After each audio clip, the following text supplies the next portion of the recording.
Amis que j'aime, je suis très heureux de vous retrouver et de partager avec vous aujourd'hui un évangile extrêmement important. Évangile de Jésus-Christ selon saint Matthieu. En ce temps-là, Jésus disait à ses disciples, « Vous avez appris qu'il a été dit « œil pour œil, dent pour dent ». Eh bien moi, je vous dis de ne pas riposter aux méchants. Mais si quelqu'un te gifle sur la joue droite, tends-lui encore l'autre. Et si quelqu'un veut te poursuivre en justice et prendre ta tunique, laisse-lui encore ton manteau. Et si quelqu'un te réquisitionne pour faire 1000 pas, fais-en 2000 avec lui. À qui te demande, donne. À qui veut t'emprunter, ne tourne pas le dos. Mes frères bien-aimés, Dieu notre Père est silencieux, on n'entend pas sa voix. Et s'il est présent à toutes les vies, beaucoup plus que nous ne le pensons d'ailleurs, il agit, j'oserais dire, en douce, l'air de rien, en s'immisçant avec une infinie délicatesse dans le cours de nos existences. Heureusement qu'il a un Fils qui répond au nom de Verbe de Dieu. C'est dire que ce Fils va parler, et en effet, il a parlé au monde pendant 30 ans par l'exemple de sa vie, et pendant 3 ans en utilisant le langage humain. Et il ne faudrait surtout pas que sa parole, qui est divine, reste sans effet sur nos propres vies. C'est une chance immense qui nous est offerte que de connaître la pensée de Dieu. Un jour, le Christ s'est écrié « Je ne suis pas venu abolir la loi, mais la parfaire. » Comment ? En précisant l'esprit. On vous a dit cela, eh bien moi je vous dis ceci. On vous a dit de ne pas tuer, vous ne tuez pas, très bien. Mais vous n'êtes pas quitte pour autant, encore faut-il, pour plaire à mon Père, que vous ne vous mettiez pas en colère, jusqu'à mépriser votre frère. On vous a dit de ne pas commettre l'adultère, et vous ne prenez pas la femme ou le mari de je ne sais qui. Très bien.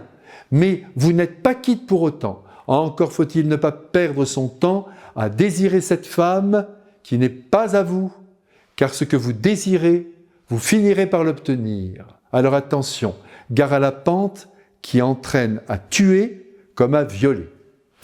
On vous a dit œil pour œil, dent pour dent, et c'est là un bien mauvais conseil. Ce n'est pas dans l'intention de mon Père que vous vous conduisiez de la sorte. On ne répond pas au mal par le mal. Voilà ce que je veux, dit le Christ, voilà ce que je veux que vous compreniez aujourd'hui. Tu m'as fait ceci, je vais te faire cela. Mes frères bien-aimés, il n'y a rien de plus commun dans le cœur de l'homme que cette orientation à faire payer à l'autre ce qu'il nous a fait.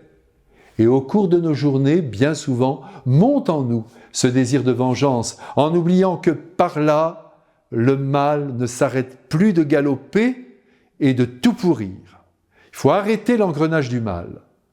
Voyez, même les victoires sont provisoires, les guerres s'engendrent les unes aux autres, car je le redis, l'homme humilié, comme une nation peut l'être aussi, se prépare toujours à la revanche.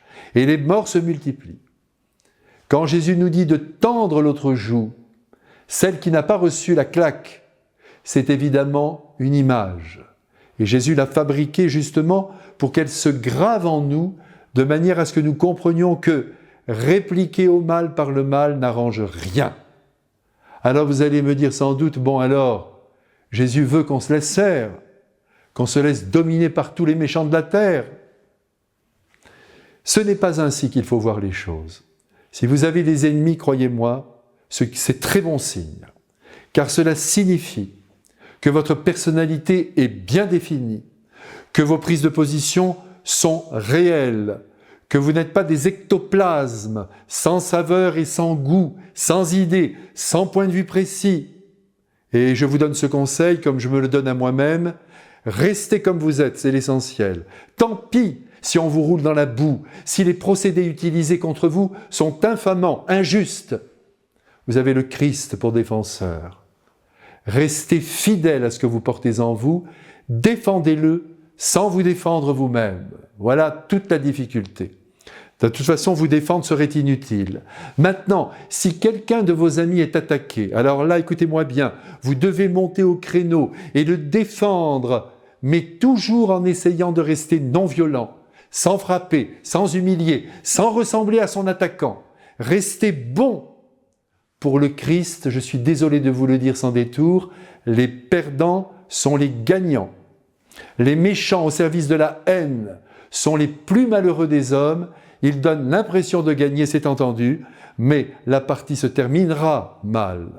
Alors, œil pour œil, dent pour dent, laissez tomber tout ça. Et ne songez qu'à répondre au mal par l'amour, qui parfois porte aussi le nom de silence. Que Dieu notre Père, le grand silencieux, nous bénisse tous. Amen.